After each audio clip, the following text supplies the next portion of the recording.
No one should represent themselves. Everyone needs an attorney. An attorney is going to be able to navigate the waters of the criminal justice system much better than someone that may just want to get up and get it over with. I've heard that phrase before.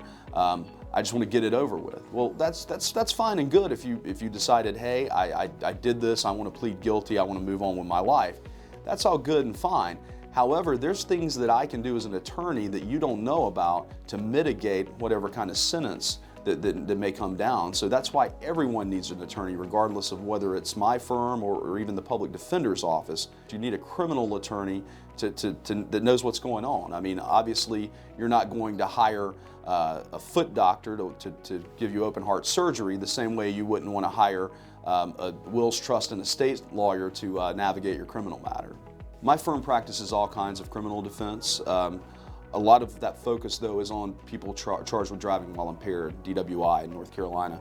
As a matter of fact, I wrote one of the practice manuals for the state of North Carolina on DWI. And what a practice manual is, for those that are unfamiliar to it, is it's a book that's written by a lawyer for other lawyers to try to learn that particular type of crime. So I've actually written one of the, there's only 2 available, and I've written the latest one on basically how to try a DWI case.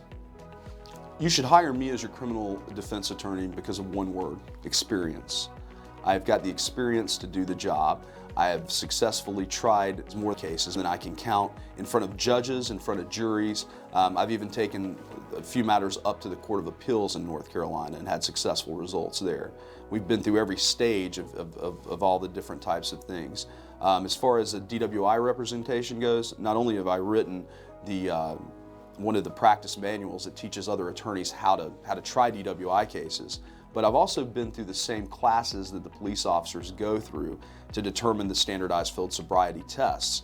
I've been through the 40-hour class that teaches you the HGN test, the walk and turn test, the one-leg stand test. So in a lot of trials that I have that involve DWI, I can see when a cop doesn't do his job from whatever videotape I'm provided or whatever his police report says, and I can go through and pick it apart and says, well, you know, these are all standardized tests, so they have to be done in a standardized manner. Well, why didn't you follow the standardization?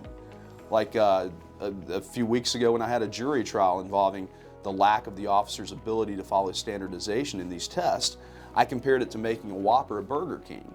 And I say, okay, well, when Burger King makes a Whopper, if you get it in California or if you get it in North Carolina, the Whopper is going to be exactly the same every location you get it, because there's a standardized way of putting that cheeseburger together. Same thing with standardized field sobriety test. If I do it this way in California and find probable cause to arrest, it should be done exactly the same way here in North Carolina. And if it's not, we've got a problem, because then they're not standardized. The minute that you pick up the phone and call our office, you'll be greeted by one of my staff members who's going to take down your information, get your phone number, find out the nature of your problem or your place of where you need to be, and someone will immediately get back to you, schedule a time to come in and set up a free consultation with us on your criminal matter, and we can sit down and discuss the possibilities of different outcomes, the possibilities of trial, the possibilities of what kind of time you may be looking at, or what kind of result we can get in your case.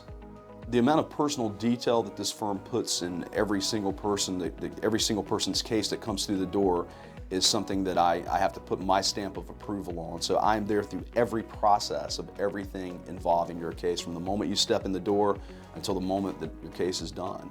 The type of relationship that I end up developing with most of my clients is one of friendship. I think a lot of them, not only do they call me by my first name, Scott, because we're in this together. I started day one, and a lot of times some of these cases take 2 or 3 years to resolve themselves. But over that period of time, we've developed a personal relationship with each and every one of our clients, so they do call me by my name. A lot of times we'll get gifts sent over to the office, or thank you cards, or even somebody will stop by that I haven't seen in 4 or 5 years that just said, hey, I was in the neighborhood and I remembered your office was over here, and I just wanted to come by and say hey. And I remember what you did for me, and I appreciate it, and I want to let you know I'm still out there kicking, and just want to say hi.